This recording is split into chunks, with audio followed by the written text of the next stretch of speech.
মধ্যপ্রাচ্যের চলমান সংঘাত, ফেডারেল রিজার্ভের সুধার ও ভূ রাজনৈতিক নানা ঘটনাকে ঘিরে আন্তর্জাতিক বাজারে বেড়েই চলেছে স্বর্ণের দাম। সম্প্রতি আউন্স প্রতি স্বর্ণের দাম পৌঁছেছে $2400।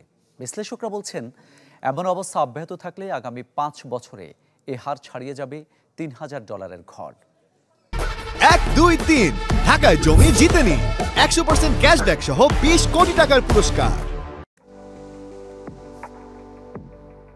বৈশ্বিক বাজারে স্বর্ণের দাম বাড়ার প্রভাব পড়ছে বাংলাদেশেও। ভরি প্রতি স্বর্ণের দাম পেরিয়েছে লাখের ঘর। প্রতিবেশী দেশ ভারতেও রেকর্ড উচ্চতায় পৌঁছেছে মূল্যবান ধাতুটির দাম। investing.com-এর তথ্য বলছে, আন্তর্জাতিক বাজারে প্রতি আউন্স স্বর্ণের দাম ছাড়িয়েছে $2424, যেখানে এক মাস আগেও পণ্যটি বিক্রি হয় আউন্স প্রতি $2161। ফলে এই সময়ের ব্যবধানে দাম বেড়েছে $263 বা 12.5%।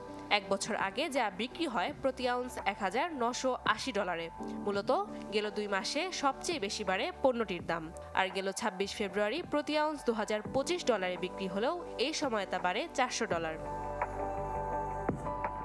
সম্প্রতি ইরান ও ইসরায়েলের মধ্যকার উত্তেজনাকে কেন্দ্র করে স্বর্ণের বাজার হয়েছে আরও ঊর্ধ্বমুখী।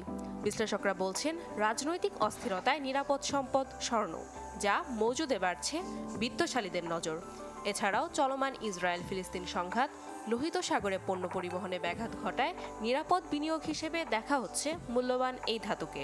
এমন অবস্থা অব্যাহত থাকলে স্বর্ণের দর আরও বাড়ার শঙ্কা করছেন বিশ্লেষকরা। দেশে দেশে কেন্দ্রীয় ব্যাংকগুলোর স্বর্ণ কেনার প্রবণতা বাড়িয়েছে দামের প্রবাহ। বৈশ্বিক উত্তেজনা আর গ্রিনব্যাকের কারণে যা শুরু মূলত গেল বছর থেকেই। ট্রেডিং ইকোনমিক্সের তথ্য বলছে, এবছর স্বর্ণের দাম ছাড়াতে পারে প্রতি আউন্স $2500, আর আগামী বছর যা দাঁড়াবে $3000 ঘর। নাদিয়া ইসলাম তুলি, চ্যানেল 24।